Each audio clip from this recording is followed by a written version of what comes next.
Hello again, college football fans. I picked the wrong two upsets, and the foundation of the 2021 college football season has been cracked right down the middle. And, at least for now, it has. At least for now. I am not going to overreact about this one. We're going to make sense of all the chaos. What a great day for college football, though. I mean, yeah, Alabama loses, but the nature of the loss and everything, I'm going to be able to take it in stride and not let it ruin my week. It certainly ruined my morning, but I'm almost over it now. I'm almost over the shock and the bewilderment and confusion that is an Alabama loss. But it happens. It happens.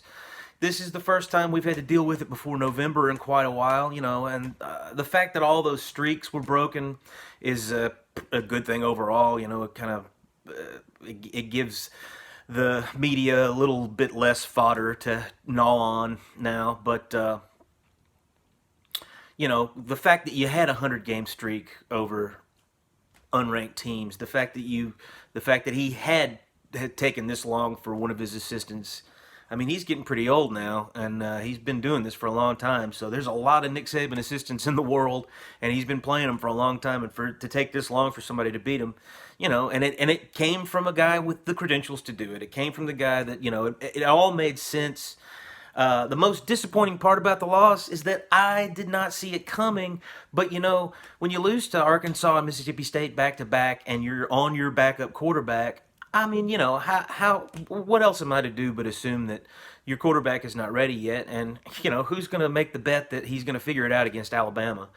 But that seems to be what happened. I'm hoping that that is what happened. That this is not a Steven Garcia situation where he just played over his head, and Alabama is a little bit of a step back this year, because that could be the situation. Maybe Calzada is going to be given a little bit too much credit for this. I'm hoping not. I'm hoping what happened is you had a very talented team. We all knew they were talented. I was certainly aware of the fact that they were capable of slowing us down on offense, that they'd be capable of making a big special teams play like they did, that they have that kind of talent. But, I just did not think that they had the quarterback.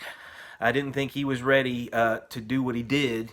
And, all the ingredients were there for a vintage Alabama upset loss. Everything except for missed kicks, which, that kind of contributes to the most disturbing part of it, which is that the O-line and the whole offense, the passing offense was just out of sync. And, that's what we've relied on for so long, and we couldn't make it happen. And, hats off to Jimbo Fisher. And like I said, but Alabama is going to have to move on. The media probably hasn't gotten a hold of this little factoid yet, but I remember the last time Alabama and Nick Saban lost to an unranked team, who did they have to play the next week? Mississippi State, even though it was a different time of the year at that point, much different circumstances, obviously, than now, but Mississippi State, and that was a horrific game. I think we gave up a 99-yard pick six in that one. Ugh. Those you're going to lose a game when you lose a 99-yard pick six. And so we're going to have to, facing Mike Leach is not a good time if you're reeling a little bit. And Alabama is reeling right now. But, I know that everybody's going to blame the defense. I don't. Like I said, that kid Calzada, he did make some big-time, big league throws in that ball game. Now, there were some defensive busts and everything, but that's something that we've grown used to. We've grown used to the offense being able to overcome sloppy defensive play, and they did get 4 straight stops in that second half, and we had to settle for field goals instead of getting touchdowns. I mean, our offense had a chance late in the game to put their foot on the throat of Texas A&M, and they weren't able to do it. So, I'm not going to be in the disgraceful defensive performance camp. I mean, it's like I said, this was a golden defense, Pete Golding defense, and, they played like it, and they played well enough to win if the offense had been able to play to their full capability. And I don't want to put it on Bryce Young. Bryce Young, he had the interception and everything, and it's just everything just kind of conspired against Alabama last night. But I'm just not going to be too alarmed about it yet for several reasons. First of all, the obvious reason: Texas A&M has two conference losses already. So if you're gonna lose to a team, you want it to be if you're gonna lose to a division rival, you want them to already have two losses, and it be your first. So we're still very much in control of our own destiny. The bad news is that our lines got whooped by Texas A&M, and obviously if we are able to go ahead and win out, we're going to have to face some lines that are better than A&M. So we're going to have to do a lot of improving on that front. Another piece of good news is the defense was very underhanded,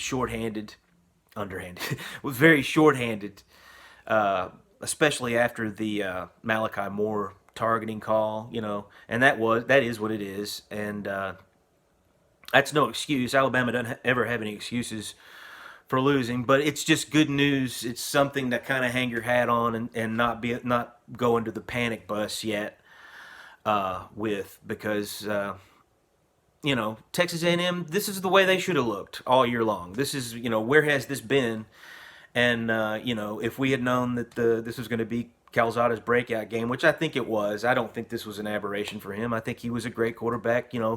Jimbo recruited him because he was great. I just don't think, obviously, he was ready to put him in this kind of situation this year. But he had a couple of games under his belt, or a little bit of playing time under his belt, and this is the result because all the other pieces were in place. We knew they had great defensive players and great skill players all over the place. They just had to find somebody to get it to him, and he was getting it to him last night. That's for sure. That's for sure. The biggest thing we got to work on is the O-line. The O-line wasn't shorthanded. They're just young, I suppose. I'm hoping, and they need more continuity, and they're going to have to be much improved if we do make it to Georgia in Atlanta. Or Kentucky, we'll talk more about that kind of stuff later. Right now, though, we're just trying to calm ourselves down, Bama Nation, and I will address all you other fan bases here in a little bit. Yeah, the O-line definitely needs some more continuity, and I think they'll get that. O'Brien got way too pass happy. I feel like our running game was doing good. We were being able to get yards pretty much when we needed to. Running, he just didn't give it enough chances in those tough situations. Certainly not enough in the red zones. And there at the end, when we had a chance to at least hold on to the ball till the end of regulation and take it into overtime, running the ball once and then throwing twice in a row after that I would have much rather seen 2 runs and a pass. But, those are things that can be fixed, and those are things that people can learn from. Everything that happened in this game was learning opportunities, a lot of drops, the whole passing game. That's another thing. O'Brien I wish he would have been able to recognize that his passing game was just out of sync last night, and he should have been, and he needs to know he can lean on the running game more than he leaned on him last night, and hopefully that was a lesson that he learned that we'll be able to use moving forward in this season. But the biggest thing I think that has changed in the national landscape because of Alabama's loss is the SEC's chance at getting 2 teams into the playoffs. If Alabama and Georgia met in the SEC championship, I figured it was a foregone conclusion that both of them would go, no matter what the result of that game was, to the championship. But now it's still not completely off the table. There are still scenarios that can take place that will put that back on the table, but it's going to take a lot because there's still a lot of undefeated Big Ten teams out there. The Big 12 has still got 3, I believe, undefeated teams, and Oklahoma looks like they're just not going to lose, especially if they've been able to work out their quarterback situation. In the Big Ten, I still think Ohio State. I feel like all of those teams are just teams that are waiting to be beaten by Ohio State. I think Michigan State. I don't know enough about them, and I was in the same boat about Iowa, but I felt like Iowa would beat Penn State because I felt like I knew enough about Penn State to know that they're not very dynamic this year, not dynamic enough to win a Big Ten championship and go to a playoff. But Iowa, I thought, I didn't know enough about them, and I'm in the same boat with Michigan State, so we'll just have to see moving forward. But all the other teams, Michigan, Michigan State, Penn State, I feel like Ohio State will beat those teams. And but we'll have to see moving forward. Wake Forest, you got to give them some attention in the ACC. They're still undefeated. I don't see it being able to. I don't see them being able to follow through. But they have to be given consideration now. Obviously, Cincinnati does as well. So it's a crowded table this year. It's a much more crowded table this year than it was. It seems like it was in 2017 when Georgia and Alabama got in. So that Alabama obviously would have to beat them, and you'd have to have 2 one-loss teams in there, which that did happen in 2017. But obviously, it's a harder road to hoe for that this year. Now, moving on to the conference, we Arkansas, Ole Miss, the bounce back bowl that everybody was talking about. Great game. I watched most of it. Arkansas, they improved more than I thought that they would, or they bounced back better than I thought they would. I expected Ole Miss to do what they did offensively, or maybe not quite, but I certainly didn't expect Arkansas or their quarterback to be able to do what they did, and so hats off to Sam Pittman and Lane Kiffin. They look like they're definitely in the second echelon firmly, both of those programs, and I expect both of them to continue having a lot of success. Vanderbilt, Florida, that was probably my best pick. I picked 42-6, I think, Florida. Vanderbilt is even worse than I thought. South Carolina, Tennessee, definitely the major surprise, at least for me this year in the conference. They're well on their way to a bowl game. I think that's a foregone conclusion now. Worse than that, they are definitely on my radar as an Alabama fan now, which they haven't been in at least a decade. So I feel like they'll be ranked coming into Bryant-Denny Stadium, looks like, and they've definitely got an offense that we do not need to sleep on. That is for certain. Georgia, Auburn. Well, yeah, I got made to look a little bit silly in this one. Put too many eggs in the Auburn basket, and it was too much to ask of a first-year coach for them to be able to pull off this. And Georgia did look great. There's just nothing you can argue with Georgia about right now. They brushed aside a pretty good Auburn team, like yesterday's newspaper. So Georgia, you got my full and steady attention and fear. Absolutely. Am I afraid of Georgia now? And I don't see that.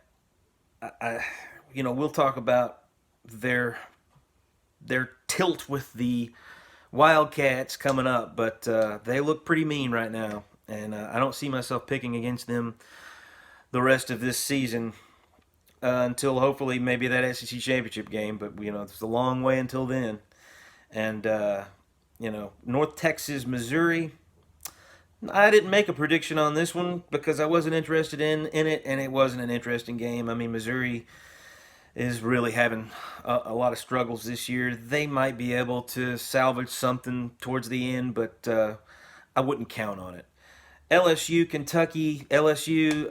This is another one of my good picks. The dumpster fire is official now, and I think I was probably the most full-throated voice saying that earliest that I can see. But the big surprise was Kentucky was able to score 42 points, and their lines are great. Their lines will be able to hold up much better against Georgia than Auburn's. I just don't see Levis being able to score enough points to beat them, especially if JT Daniels can get healthy and play. because you can see that on Georgia's team as well. Their skill guys are getting better and healthier, and JT Daniels is just laying in weight, and that's another thing that's scary about them is they're not even at full power doing what they're doing right now. And obviously, we already spoke about the big, big, big crack in the foundation, and that's all I got right now. We will have the SEC power rankings coming out soon. Thanks.